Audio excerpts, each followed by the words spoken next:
Golda, Helen, Rosi,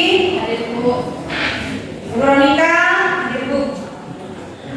Baik, selanjutnya sebelum kita mengawali pembelajaran kita hari ini, kita awali dengan doa. Silakan satu orang memimpin doa ke depan.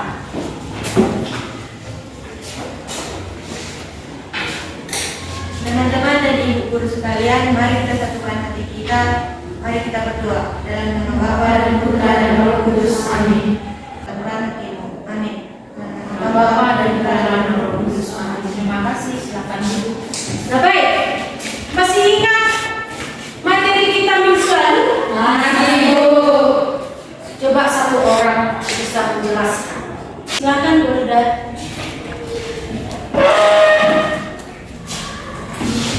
Materi minggu lalu yaitu aku pribadi yang unik, di mana unik artinya setiap orang memiliki perbedaan dan keistimewaan tersendiri. Jadi kita harus bersyukur dengan apa yang kita miliki. Oke, terima kasih. Ada lagi tambahan? Masih ada yang mau menambahi? Menyangkut materi kita minggu lalu mengenai aku pribadi yang unik. Apa yang kamu ketahui tentang materi? Oke, silakan.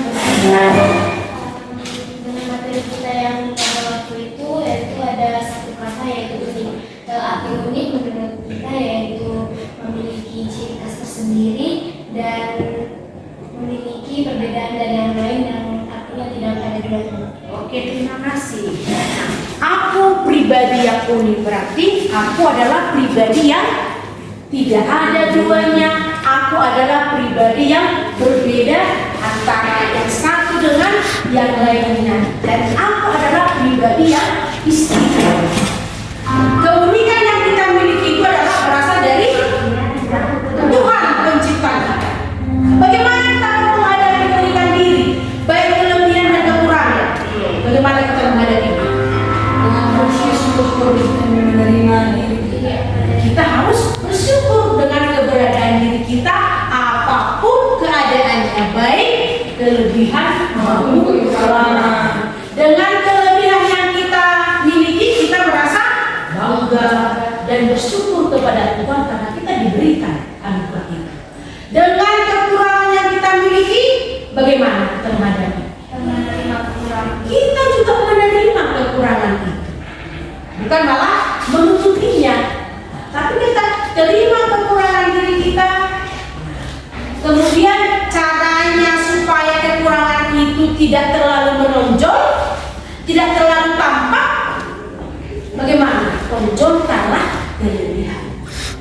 Artinya apapun keadaan diri kita, baik kelebihan kekurangan itu adalah keunikan kita masing-masing, dan kita harus menerima itu dengan rasa syukur dan bangga. Nah sekarang kita tinggalkan materi kita itu, kita masuk ke materi berikutnya. Materi berikutnya adalah kesetaraan laki-laki dan perempuan. Kesetaraan laki-laki dan perempuan. Oke, menurut kalian laki-laki dan perempuan itu setara apa? Setara.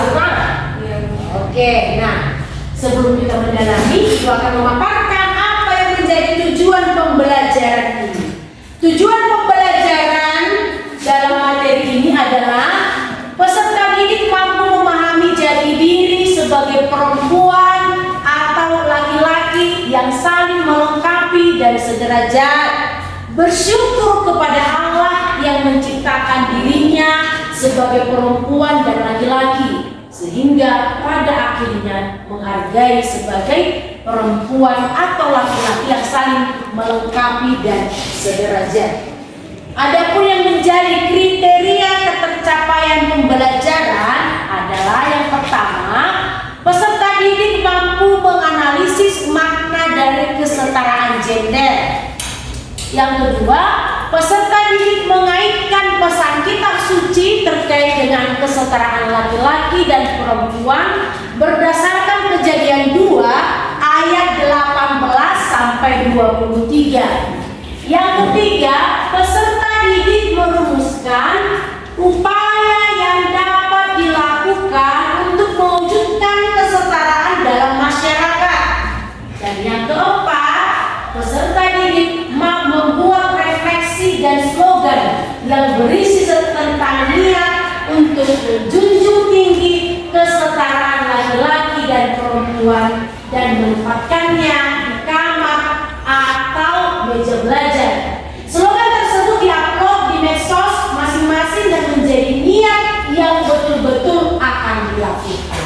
Itu yang menjadi KKTP.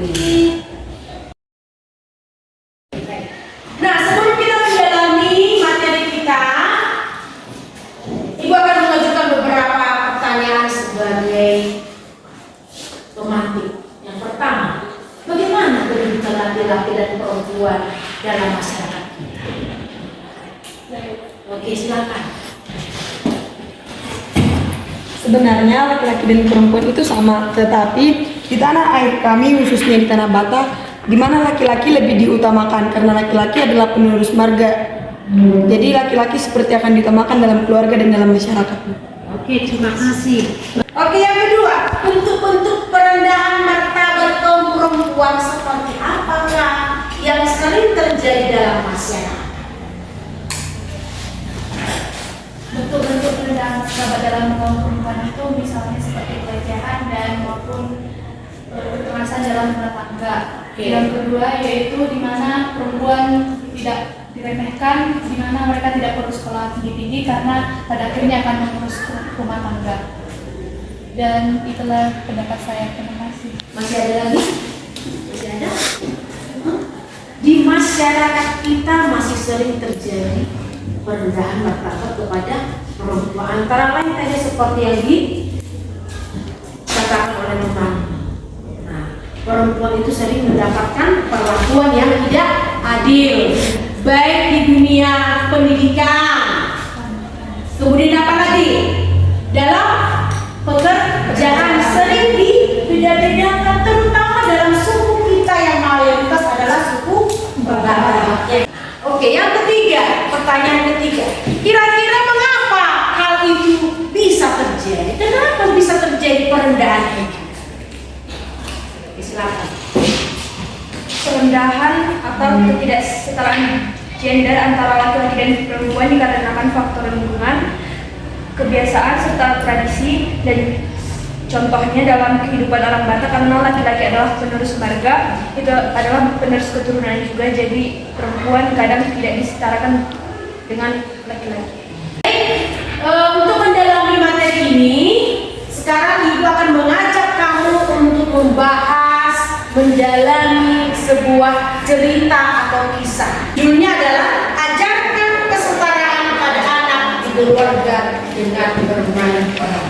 Nah, kamu nanti membahas, menyimak cerita itu, kamu ambil posisi untuk berdiskusi kelompok, kamu bahas soal dalam diskusi itu, dan setelah diskusi nanti akan diplenokan di depan. Silakan.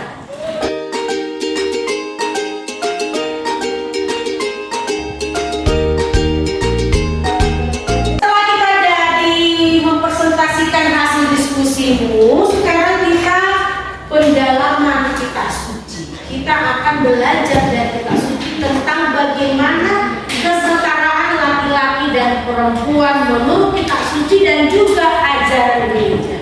Silakan buka kitab sucimu, bisa juga dari handphonenya. Kejadian 2 ayat 18 sampai 23.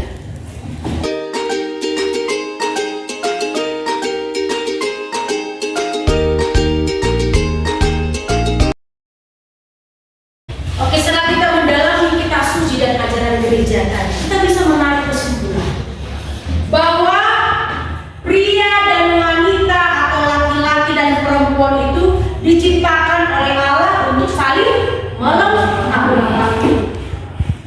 Dan laki-laki dan perempuan itu diciptakan Allah sederajat atau setara. Tadi dalam kitab suci dipaparkan bahwa Allah itu menciptakan perempuan itu dari tulang rusuk. Tulang rusuk itu berada di pertengahan tubuh kita. Itu melambangkan bahwa laki-laki dan perempuan adalah setara dan sederajat.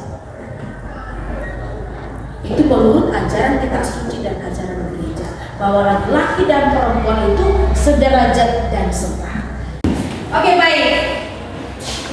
Untuk mengakhiri pembelajaran kita, Ibu akan memberikan pertanyaan untuk kamu jawab.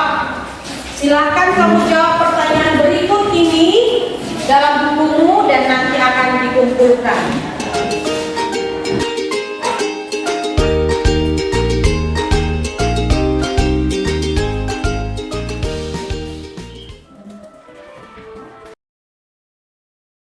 Oke, sebagai tugasmu di rumah, buatlah sebuah refleksi tentang kedudukan laki-laki dan perempuan di hadapan Allah. Yang kedua adalah membuat slogan berisi menjunjung tinggi kesetaraan laki-laki dan perempuan. Buat slogan, ya. Dan itu slogan itu bisa kamu nanti tempelkan entah di kamar pribadimu, baru bisa diupload di medsos masing-masing. Itu tugasnya dan minggu depan ibu akan tanya. Nah sekarang untuk mengakhiri pembelajaran kita akhiri dengan doa. Silakan satu orang memimpin doa. Dan teman-teman, mari kita berdoa. Terima kasih Bapak, karena Kau telah menyertai kami hari ini, sehingga kami dapat menjalankan proses belajar dari kami dan hari ini belajar dengan baik. Ya Bapak, semoga lagi kami akan pulang ke rumah kami masing-masing. Kiranya Kau berkatilah kami di awal perjalanan kami, agar sampai rumah kami masing-masing di hasil perjalanan. Ya Bapak, berkati orang tua kami, dimanapun mereka bekerja pada hari ini, berikanlah mereka rezeki serta kesabaran, agar dapat mencukupi kebutuhan kami ya Bapak. Tak lupa juga kami berdoa seluruh kami yang berada dalam diri kami, berikan mereka rezeki, kesehatan, panjang umur, kesabaran dan ketabahan agar selalu sabar di dalam menjaga dan mendidik kami. Ya Bapak, kami adalah manusia berdosa yang tak luput dari kesalahan. Kiranya Engkau hapuskanlah segala dosa kami agar kami layak disebut sebagai hamba-Mu. Terpujilah Engkau Bapa, kini dan sepanjang masa kami. Bapa dan Putra dan Roh Kudus. Terima kasih, selamat siang. Siang, semangat.